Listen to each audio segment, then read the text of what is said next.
Good morning. Good morning.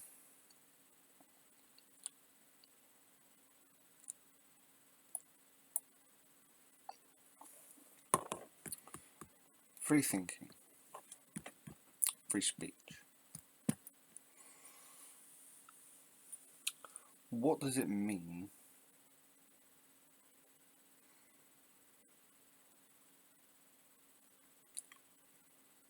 and in its potential entirety? And what are the potential ramifications?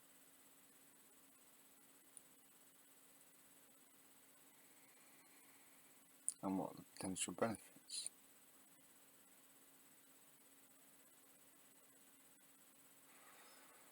We've seen what authoritarianism brings us and autocracy brings us. I'm not on board with that. I'm not on board with one-party states. I'm not on board with undemocratic thinking, pretty much. But I do believe that there should be a balance when it comes to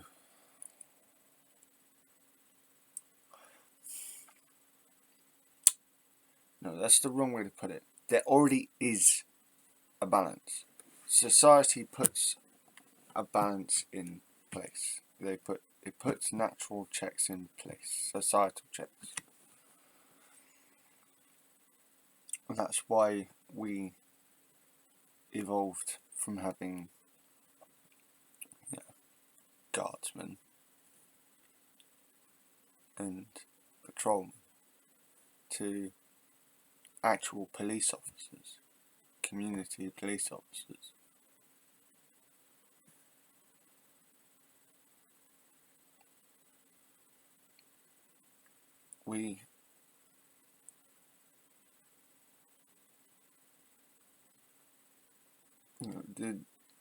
When people complain about the system of power at the top,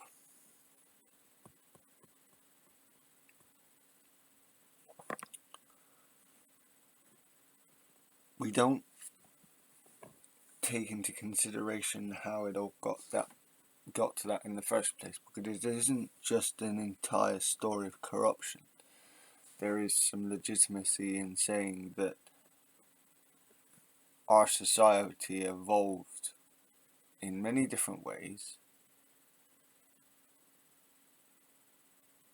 but consistently over and over again, one of the things that human societies have evolved from. Sorry, been up for too long. From human societies that have been from small to, in the early days, to the large ones now.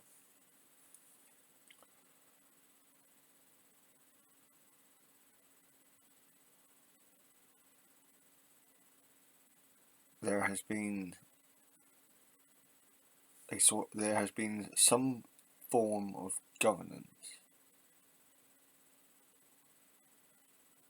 not necessarily in the formal structure we have it now, but in Britain alone, the parliamentary system is really old. The council method is really old. It's just a form of governance, because absolute free thought, free speech, and free action is chaotic. That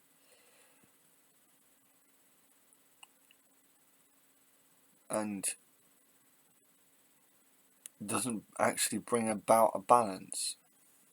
No, an argument is to be said that chaos can bring about balance, and balance can bring about chaos. That's very true. But to rely on that as on those as absolutes is ridiculous. And it's the same with free speech and free thinking. Now, I'm not one of those woke people who will get all antsy at every offensive thing. I don't like the N-word. I won't have it spoken in front of me. If it's on a comedy program or film, then, and it's certainly culturally appropriate, fine. I'm not going to say these words, and if you're in person, meet me in person, I don't want to hear it.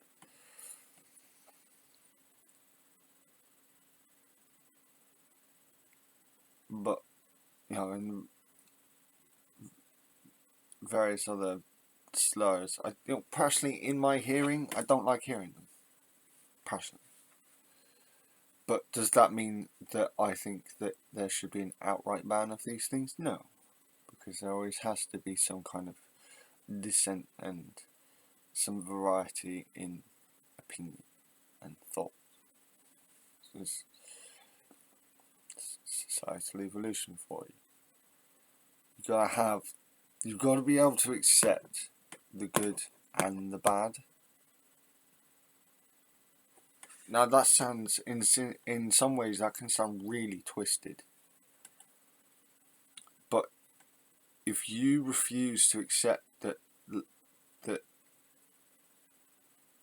if you, one of the major fallacies I find with a lot of people's life goals, especially with people at the top, the top and have high goals, is I want to make the world a better place where there is no war, where there is no harshness. So what, you want people to live in candy floss? Just as bad.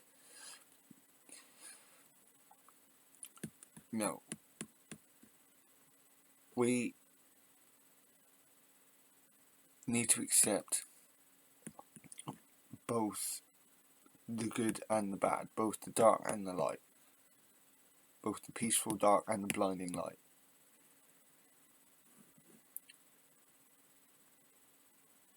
It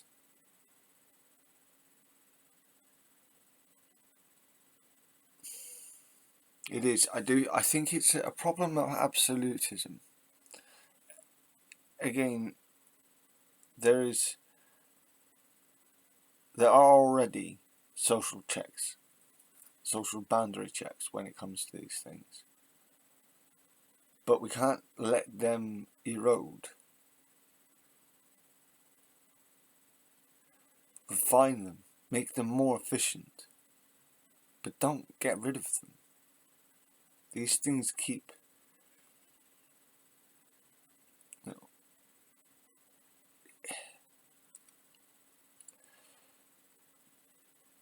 abhorrent crimes would be more acceptable if we didn't have these things. It's true. I don't say that as an absolute, but it would be more likely. And why would you want to take that risk? In wanting to completely destabilize from either the left or the right, by the way, when it comes to this, whether you're on whether you're on either side of the argument, you're both, if you're on the extremes of both sides of the argument, you're both wrong and you're both right. But because of that, you're ultimately both wrong.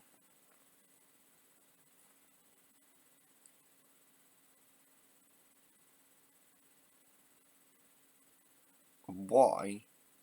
Because there is no...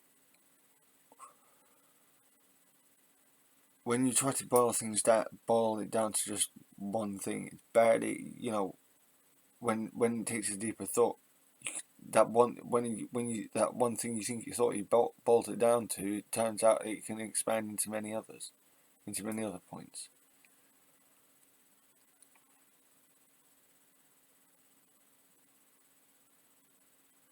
Now, I would argue, this might sound a little bit off topic, but for example, I would argue against conventional theory in paleontology that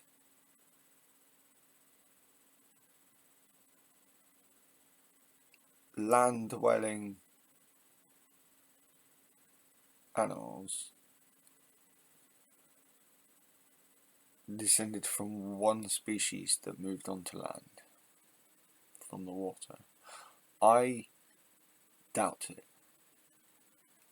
I do. The problem is we only have a certain amount of fossil evidence, and there is a huge amount, but even with the huge amount we found, that's barely scratching the surface, and most paleontologists would fully agree with that. So making the statement that, you know, we stem from the all living mammals, or not living mammals, the living land animals that moved from the water to the sea during the initial, when fish, amphibians, the temnospondyl, whatever it was, moved onto land. No, that's not right.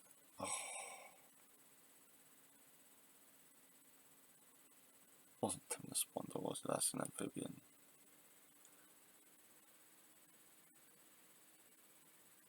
No, it'll probably come back to me. But this fish-like creature that first moved onto land, and they evolved into amphibians and later reptiles. I do not think, I will not accept an absolute that there was just one species that evolved and over time became this many species that we have today. I think it's more likely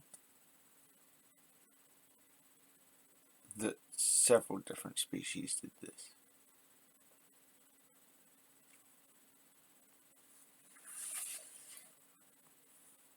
I couldn't give you any concrete evidence right now. Not exactly. But given that in science, even physics can be broken down into quantum physics, and then it gets even more messy. This is why classical physics is a problem. Gravity is a thing. If I take this Grizzly packet and drop it, it falls. But it's not an absolute. And the reason why is because for it to be an absolute, you can only say that it is only an absolute in context of this planet and planets with a similar gravitational field. Or planets like Mars or planets, planetoids. Things that don't have any gravity or barely any gravity at all. Try kicking a football on the moon.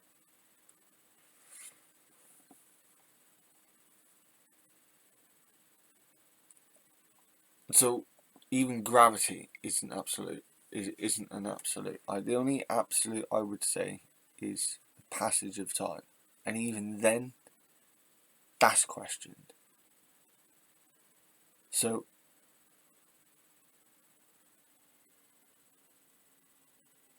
to bring it back to free thinking and free speech, people get all het up on either side of the argument and miss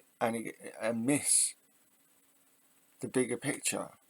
They don't see the bigger picture. They don't see that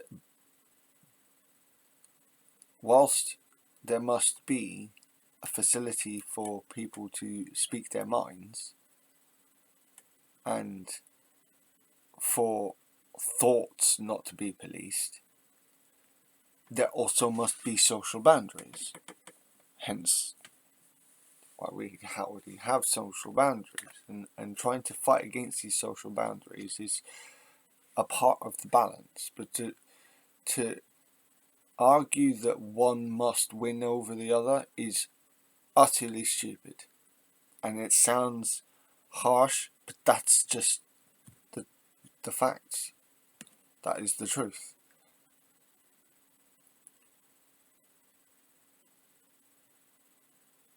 You know, you can kick off at Frankie Boyle, people like Frankie Boyle or Jimmy Carr, all you like, but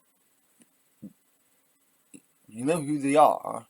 If you've been taken to see them, and you don't know who they are, and you get upset, and you get up in there, and you don't realise what all this is about, then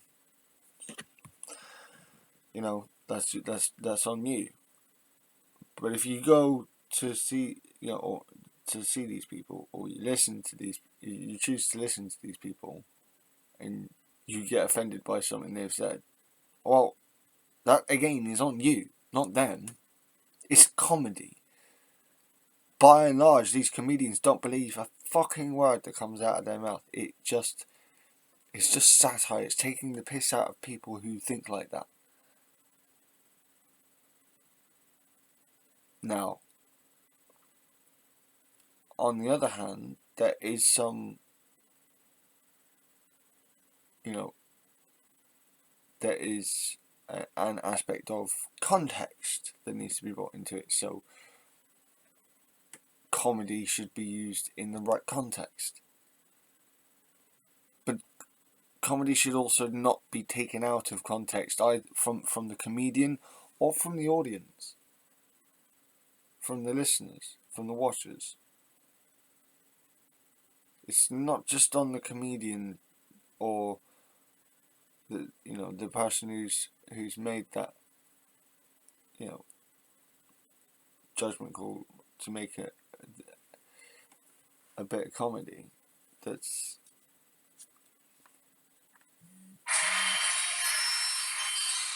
phone notification. Wow, that was loud. Yeah,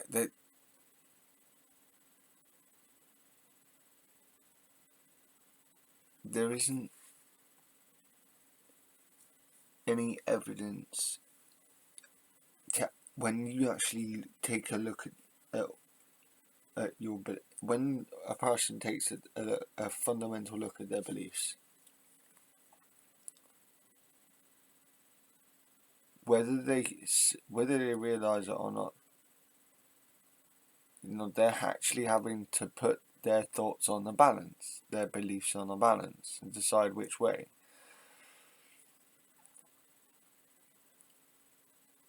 But the problem with that is that what people miss is that just because you've chosen one side doesn't mean that the other side isn't important.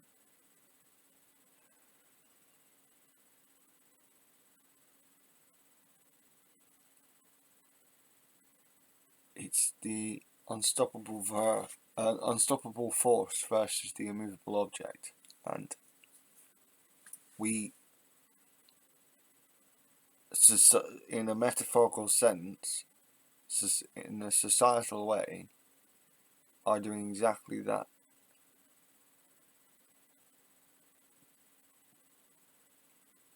And you can see the evidence of this in policies that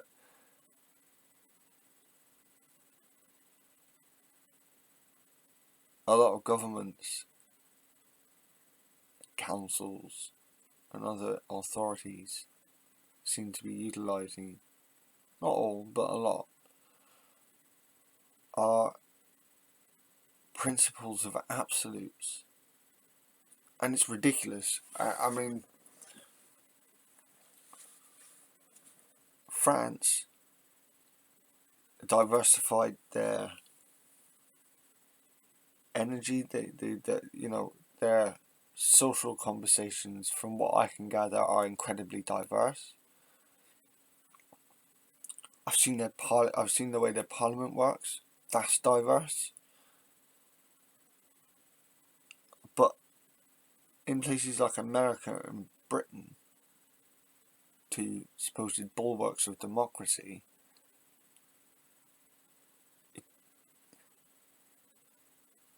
the diversity is not represented properly. It just isn't.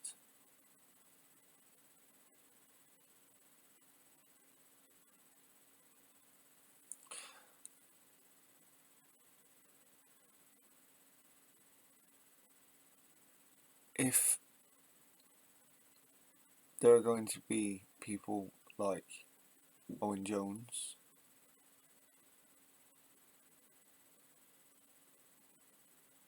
and others making their opinions known on, free speech media,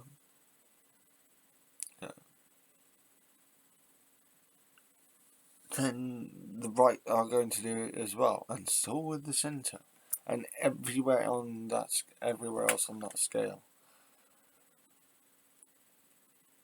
Now, I get really annoyed with idiots, really, really, really fucking pissed at idiots, but I also accept that whilst I get angry at people for being idiots, I also recognise that I myself have quite a penchant for being an idiot every now and again.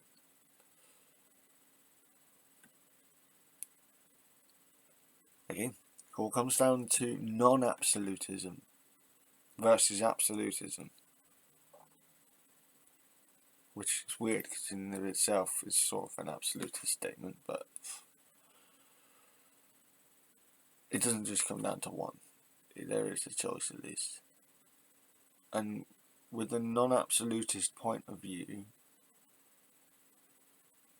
there are many more paths to see. There is much more to see, much more to hear, much more to feel, rather than staying the same way, shutting yourself off, not through circumstance but through choice, and not on a literal basis but on a societal basis.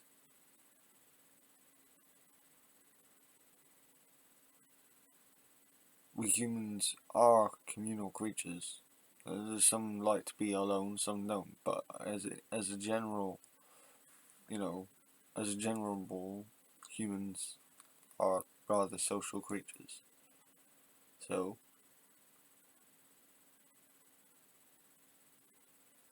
it's time to stop denying that actual fact.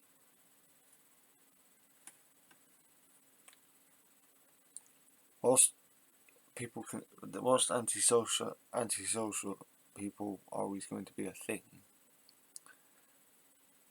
likely to always be a thing,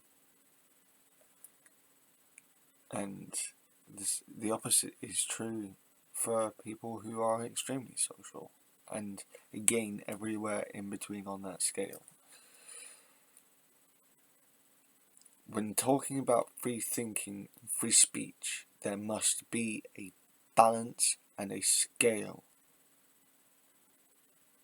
How you judge that balance and scale is up to you, but there must be a balancing scale and not just absolute yes or no, this or that.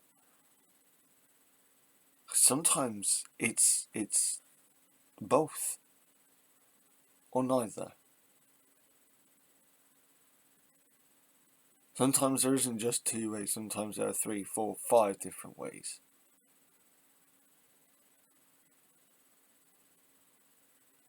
But because of the polarization and absolutist thinking, people are refusing to see. Like, actually refusing to see. No, I can't be asked to, but I've been thinking like this all my life. Why should I change now? Now, if that way of thinking is a core part of you, then I haven't got an argument with that. all do have core parts of their personality. That's what makes us different. But again, that's another point of absolutism that is ridiculous. On people on both sides, we're all individuals, or there seems to be this disparity of we are all individuals, or we're all humans. No, both are true. We're not ants. And even then, no, I'm not even going to go down to that level.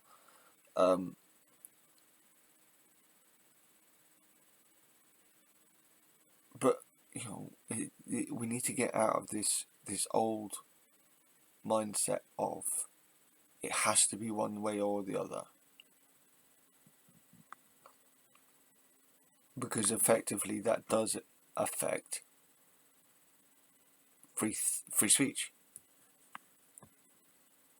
and how our society deals with it. If we deal with it in an absolutist, if we deal with absolutist speech or thinking in an absolutist way, then there are going to be absolutist results. It's just only logical. From an absolutist point of view, it doesn't necessarily have to be that way, but it so often is because people cannot be bothered to think differently. I'm more than willing to change my point of view if I'm given the evidence.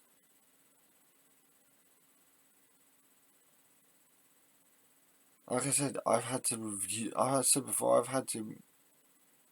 review my beliefs on several different occasions.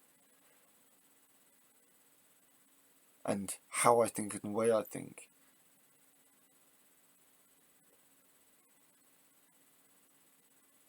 Through necessity, because, you're not always right. And I've always hated it when people say that, oh, you always think you're right. No, because for most of my life, I've known that no one is always right. Whilst I see Steve Irwin as my hero, he isn't, he was never perfect. No one ever is. Perfect is an idea,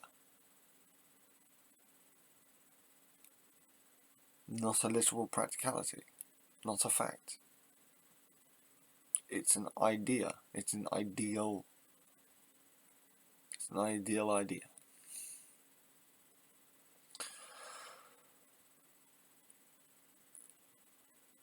I hope this gets through to people, because we can at least reduce half of the conflict and make some progress and move forward if we can get away from absolutist thinking around such subjects as free speech and free thinking. And until we do, we're just going to keep going in a loop.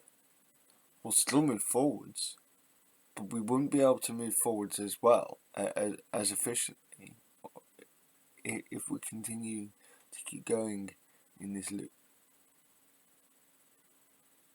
I don't believe we keep going in a circle, because things always change. But patterns always re-emerge. Nearly always re-emerge. In one way, in one form or another. So, a loop.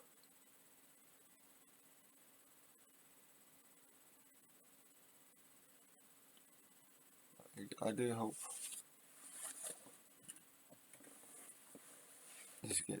this speaks to someone where I've said in other videos that we are really heading towards a dangerous point again, and that considering how large the population is now and how much more advanced the technology is, can you imagine the devastation? Can you imagine the devastation? It'll be fucking ridiculous. But it doesn't have to go like that. think it's time to be practical. Keep your ideals, but let's be practical about it. Let's also exercise practicality with it.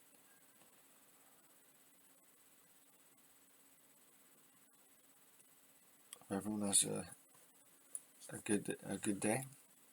I'm likely to be passed out until midday. Blessed Thursday. This has been Shadow Eater. This has been my Durviska on free speech.